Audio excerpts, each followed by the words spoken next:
So my name is Stephen Cassidy Jones. I'm a research fellow at the Carceral State Project, and I'm tasked with giving a very brief historical overview before we hear from our panelists. And I'm really looking forward to hearing their remarks. Our panelists are primarily from the American Friends Service Committee, with the exception of Tony Gant, sitting at the end here, who's an independent advocate. And they're primarily going to be speaking about the proposed second look legislation, which would enable people who have been locked up for 20 years or longer to petition the court for resentencing.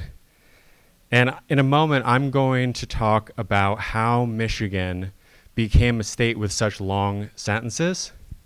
But first, I wanted to set the stage a little bit by first saying that AFSC has been in this struggle for a long time. And when this newsletter was published in 1985, there were 15,000 people in prison in Michigan. And a little bit less than 20 years later, there were 50,000 people in prison in Michigan. And I and a handful of students, undergraduate students, have been doing research, spending time in the archives studying John Angler's gubernatorial administration, which was between 1991 and 2003, which was really the key period in this mass incarceration buildup. Many of those students who are doing research with me are here today. Abigail Stein, Maddie Hammond, Karina Shahinian, and Kenny Pepper are helping me out. They're fantastic researchers, so give them a hand.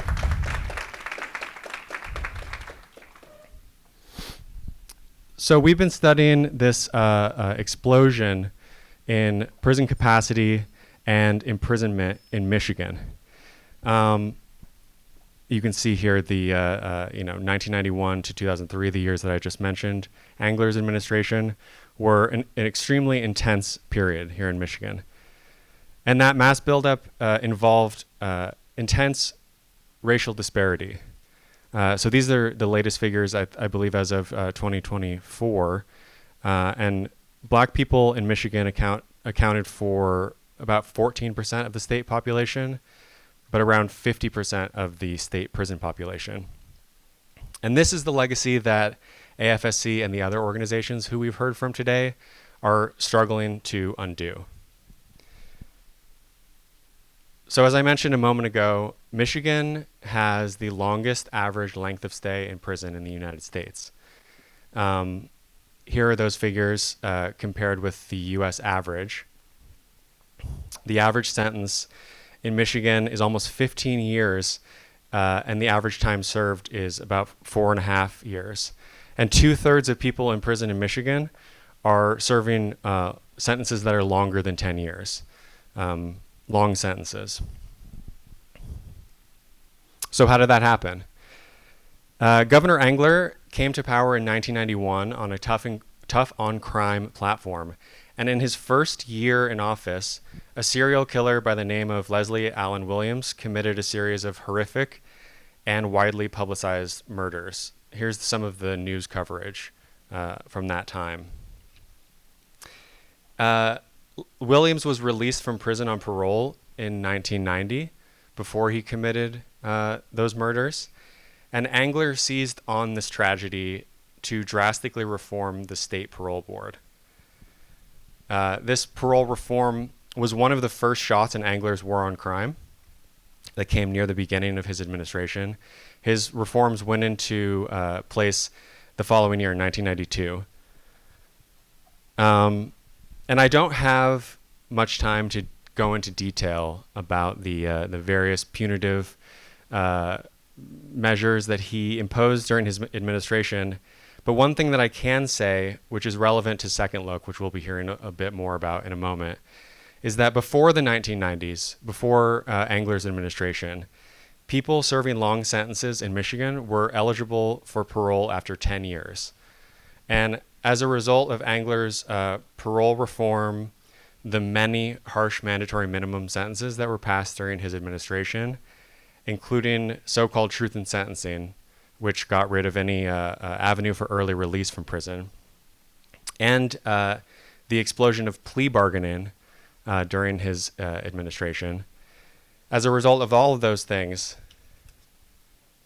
minimum sentences in Michigan increased at the same time as release valves that could reduce the number of people in prison were abolished. So I'm going to leave it at that. I definitely want to hear from our panelists, and we will start first with Natalie. You want to come up?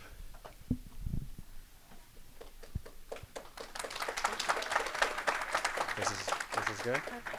Thank you so much. I appreciate it. And thanks for that overview. Hi, everybody. Thanks so much for having us here today. I'm Natalie Holbrook-Combs. I'm the program director at American Friends Service Committee's Michigan Criminal Justice Program. I've been with AFSC for 22 years now, which is wild to think about. And started in a small little garage where the slide that Stephen had up there was produced many years ago. Our program started in 1969 as a bail watching, our court watching program to see, to monitor racial disparities in court sentencing back in Washtenaw County in '69. So I am gonna talk about ending perpetual punishment, ending life and long sentences. That is what we're gonna focus on today. And there's right now not a real way for people to get out of prison in Michigan who have been sentenced to life without parole or very long years. And in Michigan, we sentence people to what we call basketball score sentences.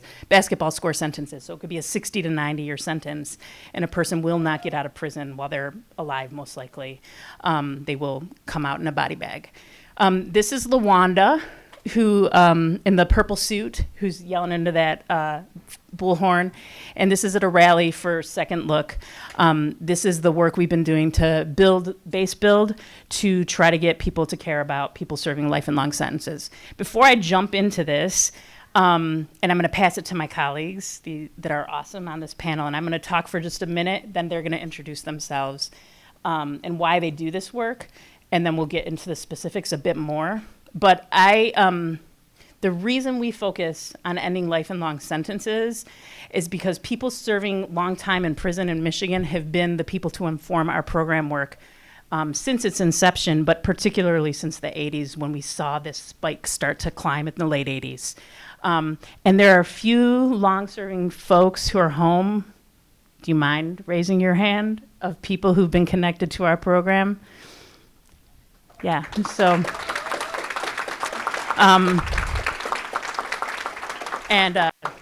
And they are the warriors that came before AFSC and informed our program work. And I'm really grateful for you all.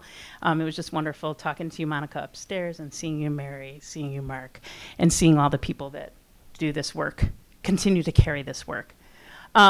So Mark Maurer, who was one of the first folks to work for the Sentencing Project, which is a sentencing organization in DC, was our program director in the late 70s through the early 80s, and sort of set the tone for being connected to people serving life sentences.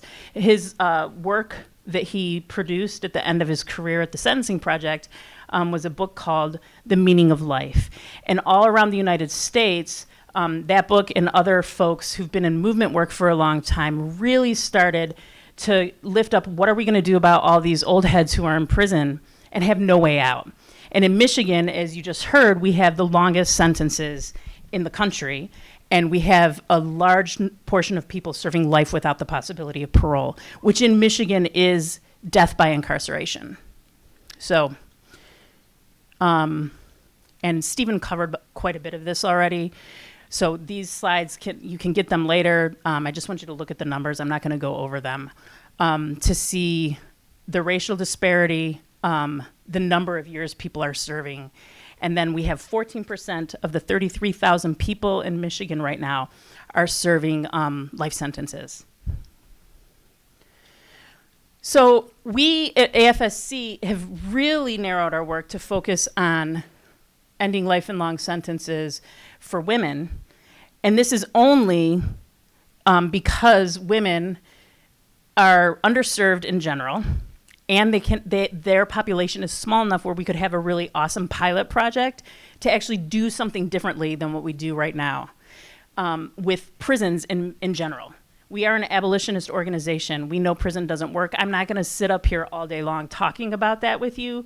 Prison is a traumatic place. It creates a lot of secondary and primary trauma to people who've already been traumatized. And women usually don't get the programs and the services that they need until the bottom of the hill. And Mary Glover Heinen knows all about that. Her case is a very famous case that she could talk to you about to get more programming to women. She's sitting right there. Yes, thank you. So it's not to say that men are not involved in this, because Second Look, which we'll talk about in more detail, would be for everybody. Our focus in our work is on a clemency project that Adalia is going to talk more about. So the two ways you can get out of prison in Michigan right now is through clemency, if you're serving life without parole, or if we create policy like Second Look, which we're renaming. We're in the process of renaming because nobody likes it, including Democrats. Clearly, we went really far last session and we did not pass our legislation. And so we're going to change that name up and change our strategy and our messaging up, and we're in process of doing that. But those are the two ways out for life without parole or very long sentenced people. And then our hope is, in all the work that we do, we focus on healing and relationship building. And again, this is why we're focusing on women. It's a small enough population where we can build deep relationship with the women at the prisons, at the one prison in Michigan. And we can learn about them and their histories and help them get out. Here's the breakdown for women, which, again, they are usually left out of any kind of conversation, including in wonderful court cases that have happened in recent history, like Miller. But women are not always served by these beautiful court cases and legislation, because women tend to commit offenses a little bit older than men. Even if they're still in the brain science bracket of being under 26. The 21, I think I put the 21 to 25 population here. Maybe it's on the next one. It's like 68 of the women that are serving life without parole, life sentences, were between the ages of 21 and 25 when they caught their case. And this is the aging population you see, which we'll talk more about this whole panel, about how people are growing old inside. Oh, that got cut off. So let's just forget that. Here's the solid number on life sentences. And you'll look at all this. People are getting old inside. We need a valve out for them. That's it, hands down. We need multiple valves. And then we get pushback on county stuff when it comes to Second Look. And these counties that push back the most, like Ionia County, is not on here because there's barely anybody that would be impacted. But you have people in leadership positions like, I won't say his name, who lambast any meaningful sentencing reform work. And he doesn't, there's like 3 or 4 people from his county that would even be impacted by a Second Look. So I want everybody to be aware of that while we're talking today, is that our policymakers, they run on this tough on crime, scare the hell out of people positions, and usually they live in the safest, and that is very up for interpretation, spaces in Michigan.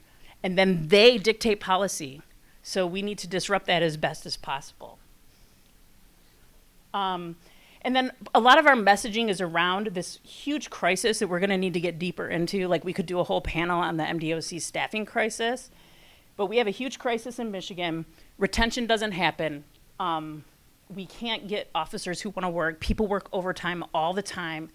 And if we pull this trigger to let people out, get this second chance through sentencing, which Pete will talk about in much more detail than I am, we could start to solve the staffing crisis, because we could close prisons.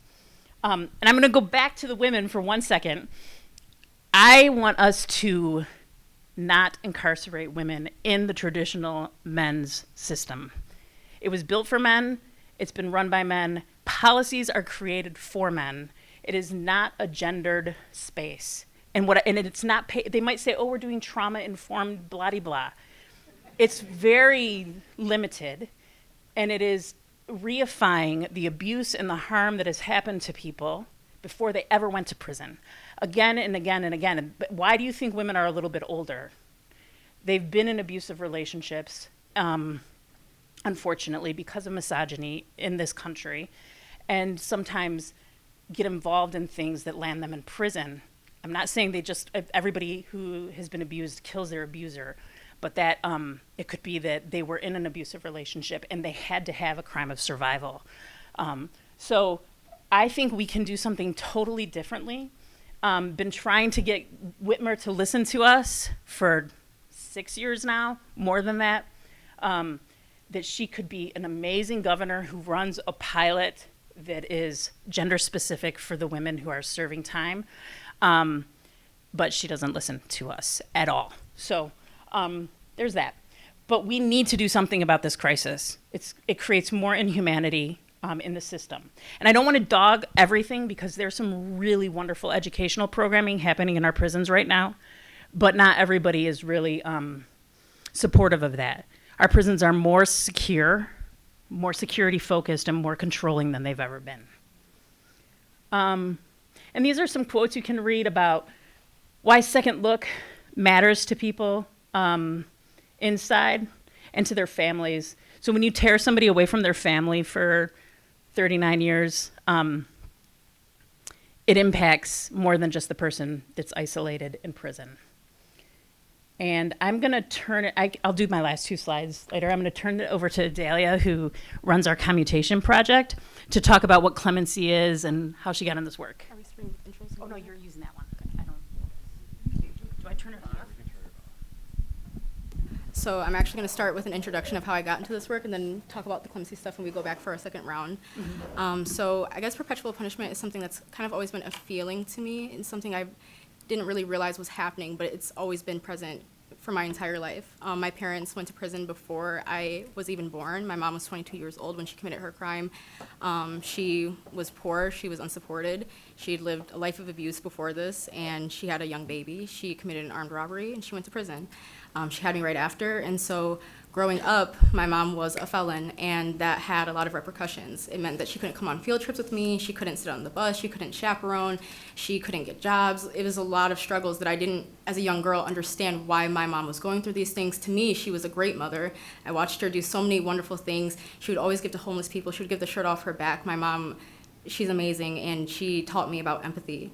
And so for her to still be punished for all these things all these years later, it didn't make sense to me at first. And it kind of primed me towards having empathy for people that are going through the criminal justice system. And then when I was 12 years old, my father went to prison, and he was sentenced to 20 to 40 years. So at 12 years old, I had to process that my dad would not come home until I was at least 32 years old. And you guys can imagine how much life I've lived since I was 12 years old. I'm about to be 22. I've graduated college. I'm working a job now. My dad has missed all of it, and he still has 10 more years to go. And I can only imagine how much more life I will live without him. So this idea of perpetual punishment, like I said, has always been something that I felt, but may not have had the words to describe how that impacted me and what that meant for our broader community. So I started at the University of Michigan in 2020. And I was recommended this class, Sociology 225, Project Community, taught by Dr. Rebecca Christensen. Somebody told me it was their favorite class, and there was different sections for criminal justice, for medical, the medical field, education, et cetera. But of course, I was interested in the criminal justice program. So I got into that class, and I learned a lot of great stuff from Dr. Christensen about serving communities. But in that class, I met Pete. He was my GSI.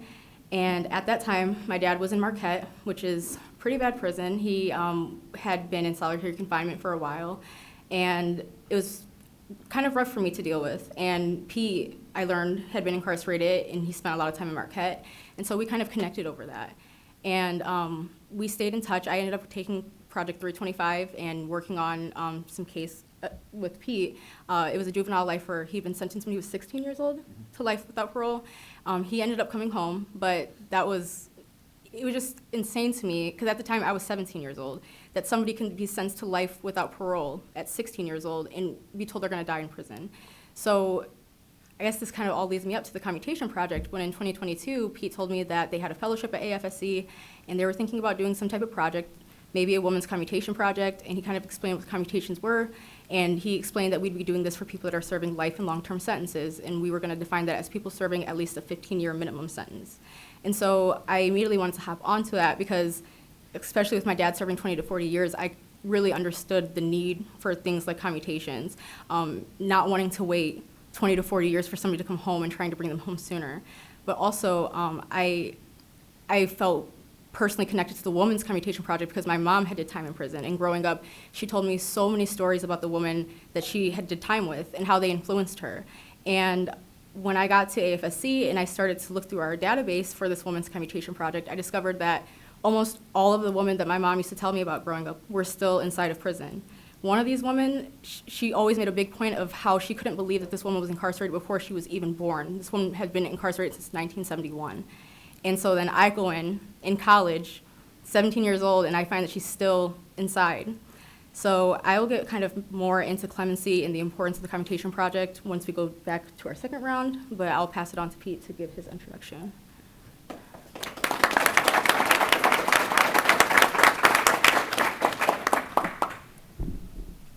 Hi, everybody. I'm Pete Martel.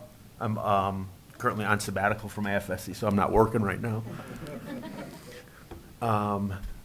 Matt, Heather, thanks for having us here. Stephen and Katie, thanks for putting this together. It's good to be back here at U of M.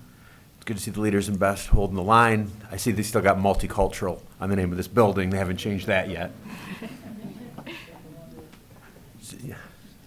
So I got locked up when I was about 20 for armed robbery, shooting at cops. I went to prison. I tried to break out of prison. I got caught. My friend who tried to break me out committed suicide when it went bad.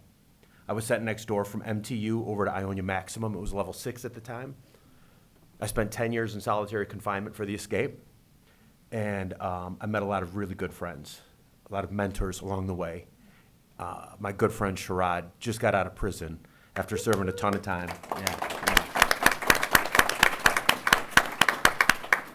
And we were in IMAX together. When you were at IMAX in level 6, they had these little windows that you could undo, and they would, shutters would open up, and you could talk to people outside from one shutter to the next. And Sherrod locked one cell down from me and downstairs. And we were over in Unit 5 together, which was the honor unit for solitary confinement, back when it was level 6. And I guess that basically meant that you were on your way out of there eventually to a maximum security level 5 solitary confinement. So it was, I was really excited about that at that point in my life. So that was 1995 through 2005. I was in the hole. And I was with Sherrod at IMAX from 95 through 98. Met a ton of other good people along the way who kind of kept me on the straight and narrow about keeping my nose in books and making the best of the chances that I had, however few there were at that time. It was always the old heads, we would call them, right? They would mentor us, they would guide us. They were probably stuck in there for the rest of their lives, and that was the good, the left that they could do with their lives, and they did it. They did it uniformly across the board. A lot of them have passed away since then. A lot of them are still in there. And every once in a while, one of them gets out, like Sherrod. So we do have some celebrations, but we have a lot of mourning. We have a lot of grieving. We have a lot of survivor's remorse about the people that we've left behind in there. So, I was going along in solitary confinement, and I got connected to Natalie Holbrook, who was getting started at American Friends Service Committee. She was working on a report about how Michigan abuses and misuses solitary confinement across the board and how many people we had in Michigan doing long-term solitary confinement. That was a trend that would absolutely continue and grow worse and worse and worse until the U.S. Supreme Court started to narrow that in a little bit come 2005. And of course, that was the year that I got out up at Marquette. I worked my way down. Once I was released from the hole, I got out on parole in 2008, and I've managed to stay out since.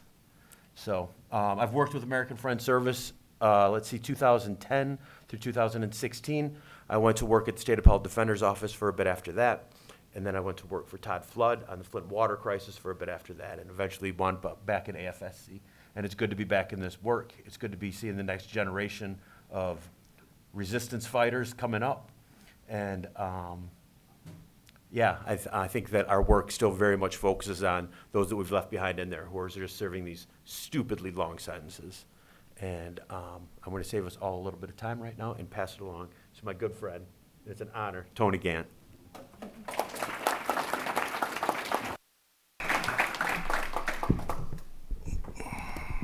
First, good afternoon. Happy Saturday. I want to send shouts out to everybody that done panels earlier. I see y'all still in the space. Shout out to y'all. Please give them a hand of applause. I appreciate everybody in the fight with me. So, as P said, my name is Tony Gant. I don't have a title. So usually when I'm speaking to folk, I got a title. I'm titleless now, and it feels interesting, right? It's a new space, and I'm kind of standing on the shoulders of a lot of folks that have done a lot of time and got out before me to push the envelope. And so now I'm pushing the envelope to say that I'm still going to do this work no matter if I'm attached to a nonprofit or not. Right? Because this work is so important. And now we're to the why, right? Why do this work no matter what? So I spent 20 years in the Michigan Department of Corrections from 1995 to 2015. Next month will be 10 years that I've been home, and I can't wait to celebrate a decade of freedom, right? And so Natalie texted this question over to me, and I've been thinking about it for days because the list of whys are so long, right? Not only did I spend 20 years in prison, every male in my family, immediate family, went to prison, right? In that phrase that we call mass incarceration, every male, we all went to prison. I was in MR with my brother. We did time together, right? We did time on the Hill together. I've been locked up with cousins, and it's just something that riddled our entire family, from men and to women. And so, and I also have a son, right? I'm a father. I have an 8-year-old. He just turned 8 last weekend, I think, and I'm getting old, but he just turned 8. And so I have a black son. And I know what the data says about black sons whose fathers have been incarcerated, right? And so when we start talking about perpetual punishment, I know why he's more likely to be incarcerated than other black children coming from similar backgrounds, because they factor in that they're going to perpetually punish me for the rest of my life for that conviction I had in 1995. They factor that in when they say, yeah, your son will more likely than not, end up in prison. Right? They factor that in because they have no plans of ever letting me forget that mistake I made, right? That's perpetual punishment, right? Also, I still talk to my friends. I was in prison 20 years. I grew up with people. Ronnie, we grew up. Mike, we grew up in prison together. We grew up together. We went in very young. At MR, all of us were young and serving very long sentences. Everybody across the board. And so we grew up together. I remember the first time hearing somebody come off the yard, and they used to come off the yard and scream 100 years. And it took me a long time to understand why they was coming off the yard screaming 100 years, right? With all this bravado, right? How they had to embrace as young people the notion that they were never getting out. So the way to embrace it was to come in and scream 100 years. That's the reality of the system that we have in Michigan. That's what's still happening now. My friend called me the other day, Tyketus Moss, and he was so happy with the Miller and stuff. He got a long indeterminate sentence. So he got 50 to 75. So he don't got life, but he got life. He got life. And so he was so happy, right? He got his appeal in, got appointed attorney, and he called me the other day when they denied him.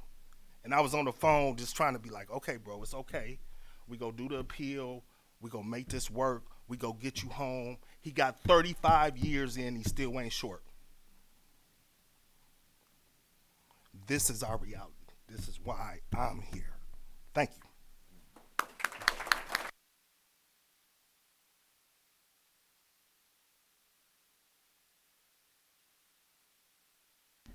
So I'm going to turn this over to Adalia to talk about our clemency project. And again, I'm going to reiterate the importance of relationship in organizing and activism and policy change and all of it.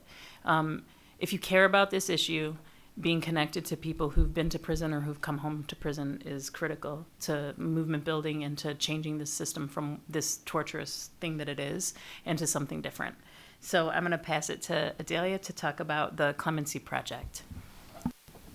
Yeah, and where do I even begin with that? So I just want to take it back to Natalie saying that the reason why we focus on the women's prison specifically is because it's a smaller population that we could target.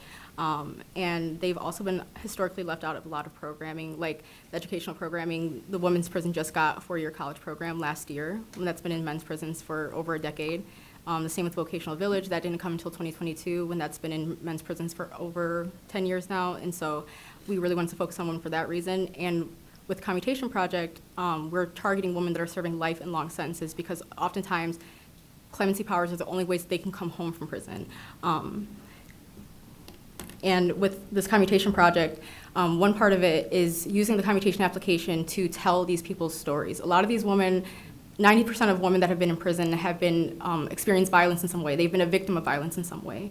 And a lot of these women, although they've been victims, the justice system, they never protected them. So these women, they just were left without resources, going through life, traumatized going through life, and that leads them to prison.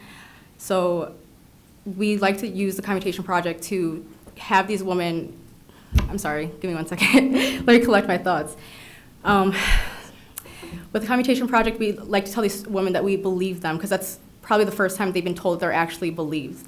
When they go through the court, they just get the book thrown at them oftentimes. A lot of these women are serving LWOP, and a lot of these are black women, and then they start aging, like Melanie Bird, for example, who I'm working with. She's 66 years old.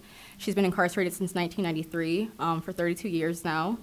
And she was not even the person that shot the gun that killed the victim. She was present for a robbery, and she did not realize that anybody was going to die, but still she's been in prison for all this time, and now she's aging, and she has a lot of health issues. And with the court system, they pretty much said because she was older than the shooter, and the shooter was her son, and he even said that he didn't know why he did it, but they said because she's older, that she must have been in it, she must have known that what was going to happen, and so she's going to go to prison now. And that's not what happened. That's not Melanie's story. And Melanie needs to be able to tell her own story, and that's what the commutation application allows her to do. And it also allows her to show all the great work that she's done since she's been in prison. She's taken programs like Chance for Life and AAA to be able to reflect upon the decision she made back then, because her agreeing to do a robbery, that's not okay. That causes harm as well. But things don't just happen in a vacuum. And the Commutation Project allows us to put things into context and to explain to people what was happening in people's lives before they went to prison, and how society failed these people oftentimes before they went to prison, and how that led them down these paths. And so being able to show, being able to talk about the mitigation work and the trauma that people have been through, that also shows insight on their part, which is why we like to do that with the Commutation Project. And another thing with Melanie specifically is that she's getting older and she has all these health issues. What is the point of incarcerating somebody that's physically incapable of reoffending, physically incapable of harming anybody? And she didn't harm anybody. She didn't shoot the gun. She didn't even know it was going to happen. And of course, somebody losing their life, that's a terrible loss. And she even says she knows that she can never give back what she took. And a big part of the Commutation Project for her, at least, is to be able to tell this truth, to be able to tell her story, and to also to be able to actually apologize to the victims for what she did and to hold herself accountable for what she did. And another part of this, as Natalie just said, is like relationship building. So we have a lot of wonderful volunteers that have come in to help us do this work, because there's a lot of women inside that are doing long time. And one of the women inside is named Margaret Neal, and she is 73 years old. She's been down for, I believe, 47 years now. And we got Tracy, one of our volunteers, to go in to visit her. And it's one of the first visits that she's had in 40-some years, I believe. And they have built such a beautiful relationship. They have a huge bond over sports. And even though Margaret, she does have a little bit of difficulty talking about her offense, a lot of these women do, because it was one of the worst days of their lives. And it's not easy to talk about. We don't all go around just telling everybody our deepest, darkest secrets, but we expect that from people in prison. And so that's a really difficult thing. And so building those relationships, showing these women that they're supported and that we want to listen to them, we want to help them, we want to help them tell their story, that means a lot to them. And so it's not only just the storytelling, but the relationship building. Yeah. And I'll pass it on to Pete. Thank you. Real quick, and if you do want to volunteer as a person who writes commutations, we'll talk more about that in our workshop after this. It's always nice listening to Adalia talk about the women that she works with. I remember after she visited Melanie for the first time, we were talking about it the following day, and she was nervous going into the visit, and listening to everything that her and Melanie talked about and how they bonded was just really, really touching, and provided a lot of hope for like where we're going with this work. Thank you for your work. So there's the commutation project. There's also what we've worked on for a long, long time now is second look legislation. And this is just, I think, incredibly conservative legislation. We were 5 Dems short in lame duck last term of getting it passed. There were a lot of carve-outs by the end of lame duck, and it still would have applied to a ton of people because we have so many people. It started out with a 10-year threshold. So once somebody served 10 years, they could petition their judge to ask the judge. And we have hard-ass judges in Michigan. It's why people are serving so long. It's part of the problem. But this would have allowed the person after 10 years to petition that judge or the successor judge on the bench to reconsider the sentence. Who you are today, who you've become, what was your involvement in it, if there's any mandatory sentencing schemes. So we have these weird ideas about like felony murder is also mandatory life without parole, or if you're aiding and abetting felony murder, like we heard about Melanie, where she wasn't even the person who pulled the trigger. She was in for an armed robbery that then became, so she was aiding and abetting armed robbery that turned into a murder. Now she's on the hook for aiding and abetting felony murder. It's mandatory life without parole. Judge doesn't have any discretion in it. This would open it up for a judge to be able to say after they serve 10 years, I'm going to reconsider. Now I have the power to reconsider the sentence. And you've got 10 years served or 20 or 40 or 55 years served, and we don't have to worry about you too much. Probably doesn't make sense in a democracy for you to make sure that you die in prison. We don't need thousands of people dying in prison in this democracy.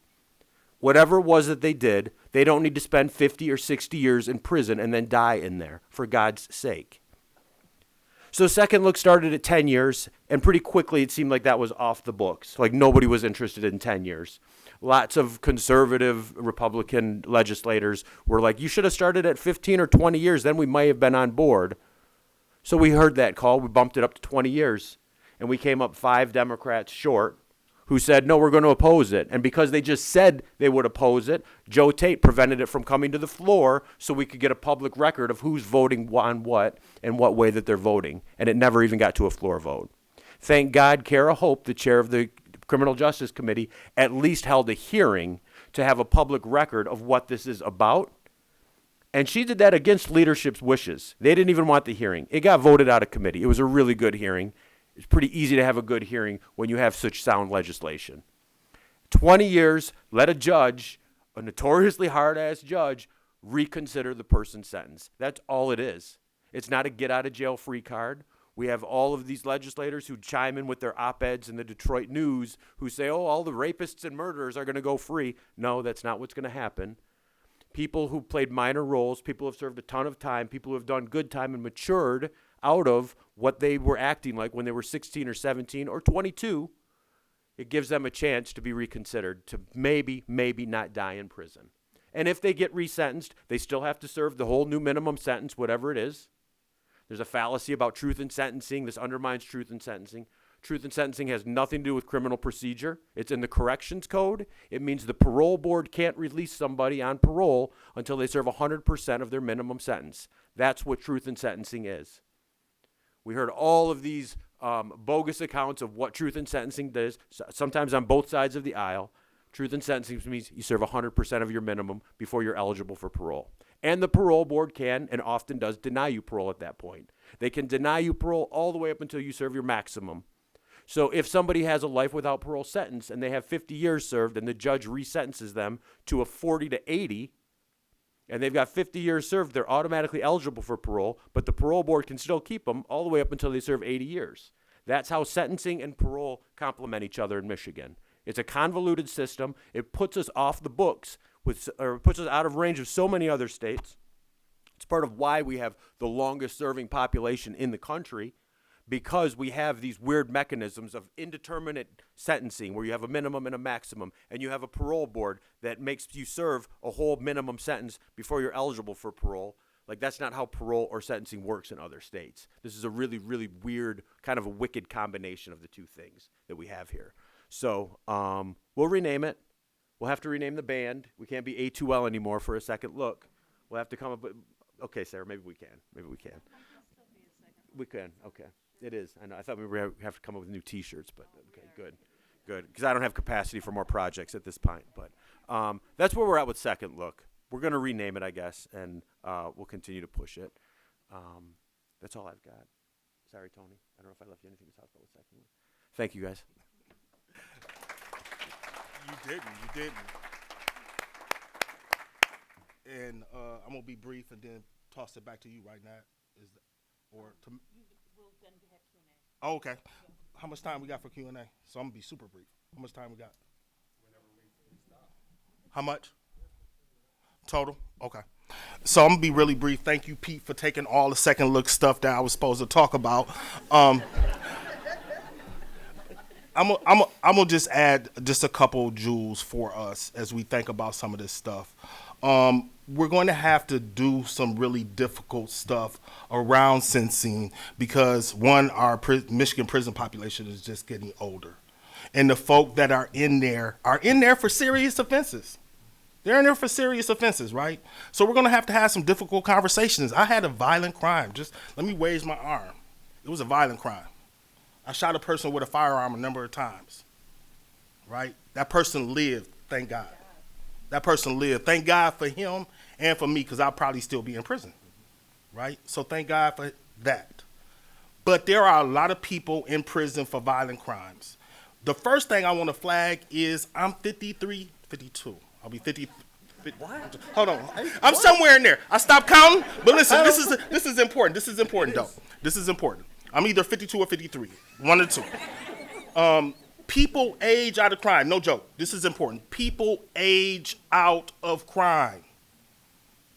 They age out of crime while they're in prison. People like me was not thinking about committing more crimes when I got out. That was not on the forefront of my mind. The data shows that people age out of crime. The data shows it. The bulk of crime is committed by young folk. We know this, and that's not throwing young folk under the bus, but that's what we know. The fact that we're going to keep people that are ailing and old in prison is only because we want to be punitive. That's it. We want to be punitive, and we're seeking revenge.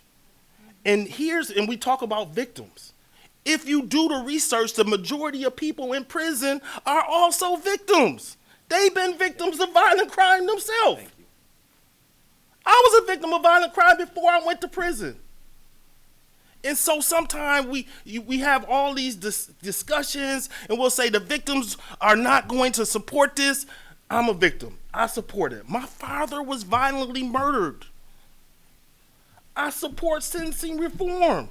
I know it makes sense. And I know we can't keep everybody in prison forever. And I know a lot of people, great people, still left in prison. Last fact, I'm going to throw one more out here. I never had a fight in prison. Not one fight in 20 years. It was because other men were dedicated to me becoming smarter than everybody else. They was, no, you need to go read, Tony. No, you need to stay in the law library. No, we need you to become everything when you get out. They invested in me even then.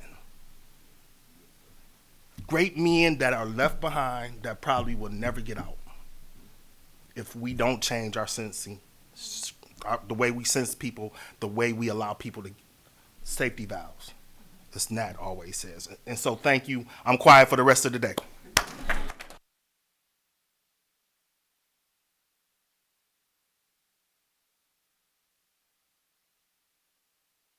All right, so we'll take a few questions. Okay. was amazing. So this is a kind of a multi-part question, but it's about the logistics, I think, of Second Look. So maybe anyone could take this one.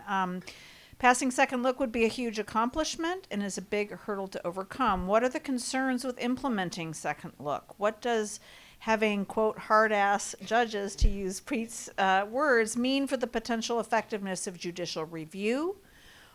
Or are there challenges embedded still in navigating docs and the incurring misconducts, not being able to access programming, et cetera? And I just want to add on to that question, and that is, how does judicial review look, in your view, compared to prosecutor-initiated Second Look like California has?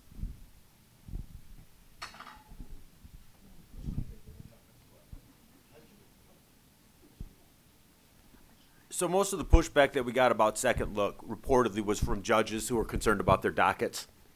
They were okay with people serving decades more in prison and paying for that incarceration year after year after year. They were fine with that. They didn't want to have their dockets overwhelmed. How can we handle all of these cases? Because we have so many people serving such ridiculously long sentences in Michigan. This is like some stupid bullshit, right? Thank you. Geez. So there's the docket concern, but we also know as we get into the data and we look at county by county, like most of the counties out there, we're looking at 5 people, 7 people, 3 people. Wayne County's the monster. We had the graphic up before, and it's like 1,800 people would qualify because 1,800 people, undoubtedly mostly black guys from Detroit, have these ridiculously long sentences that they've all served over 20 years on already. Over 1,800 people in Wayne County alone have served over 20 years. There's more who have long sentences that just haven't gotten the full 20 years in yet. But we're looking at 1,800 people. Prison population is 33,000. And 1,800 of them have served over 20 years just out of Wayne County. So it's Wayne County judge problem, for sure. But what we tried to create, what we tried to craft with some great legislators was how do we provide an incentive for these judges to do what's right when it comes time. And we started to come up with some boiler or some language in the legislation that would allow for the counties that save the most money to the Department of Corrections and the state budget by reducing these years. Every 1 year of incarceration on average is like $45,000. And when you do year after year after year after year and you add all of this up, it's millions and hundreds of millions of dollars. Like we can reinvest that in what's actually safe for communities, right? We can have lunches for kids. We can have safe places for kids to go to play some games and things like that and to learn about art and whatever else we want to do. We can afford all of that if we're not spending hundreds of millions of dollars to make sure people die in prison after they serve 5 years. So that didn't make it, right? We still had the 5 Dems who voted no, or said they would vote no if it came to a vote. But that was the biggest pushback that we saw. There was concern for judges' dockets. On the flip side of it, and Jose can speak about this much better than I can, but what we saw during Miller hearings, Montgomery hearings, when juveniles were coming back to get resentenced after they'd served 20 or 30 or 55 years, is judges looked at them a different way. And obviously, they had a whole different kind of like resume that they brought before the court at that point. And initially, there was a ton of pushback and reservation, and we saw a lot of judges giving out life without parole sentences again because it wasn't mandatory, so they could still give it out.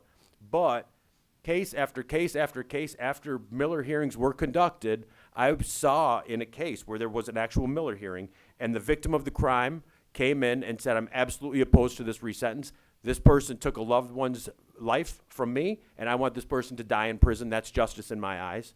Once they sat through the Miller hearing and came back for the resentencing a month later, they'd completely changed their mind. They'd heard from the person. They'd learned what that person had become over the years. They'd learned about what that person had done inside. And after they were able to sit with it for a while, they came back to court a month later, and they said, my hat's off to you. You've done good work. And Judge, do what you want. I'm not opposed to it anymore. So I think it's a great moment for victims to get closure, to hear who the person has become. It's an opportunity for them to get the question answered, why did you do this to me? Otherwise, they never get that answer. They don't know what the person's doing, what the person's become, if the person's died in prison, they don't know any of this. It's not closure to make sure somebody's going to die in prison. It's closure to get your questions answered. So those are the two things that I've learned along the way about judicial review of the sentences. Anyone else want to speak to that? Okay, and just one other quick question, and then maybe for our next 5 minutes would be, could you talk more about the staffing shortage, and if you have built any coalitions or worked with staff in your campaigns? The staffing shortage started before COVID. It's been going on across the nation in every prison system there is. And then it got worse during COVID. We've had, we're missing 50 officers here, more than 120 there at different prisons. And so it is an ongoing issue. People want to have flexibility in their work, and being an officer, you don't have flexibility. You have to work a mandated shift. And also, I would say that it's an inhumane career.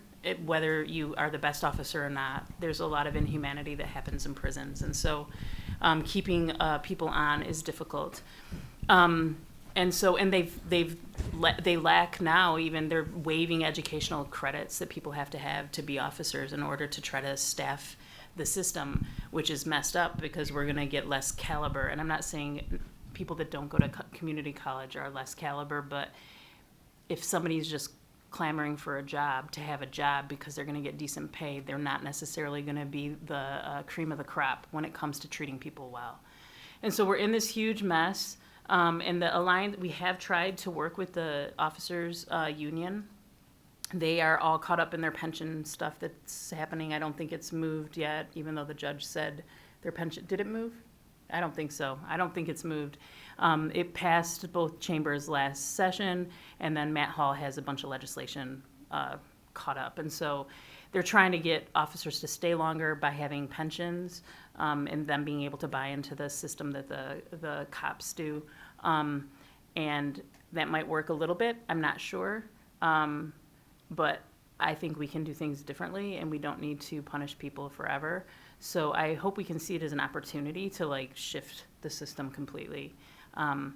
And if people have ideas for other coalition work, we're going to start building more coalition with unions and more coalition with violence survivors groups, even though we're going to start our own violence survivors group around Second Look, because as Tony said, almost every single person I've ever met that's been to prison has also survived violence or lost people to murder. And so it is clear that there's a certain kind of victim that white Republicans and some Democrats prefer. And so it's important for us to shift everything around. I see this moment in history as a chaotic time that we can maybe see starting from scratch and trying to do some good during this chaos and building new systems that are not punitive and horrible. So we can talk more in our workshop about staffing shortage too.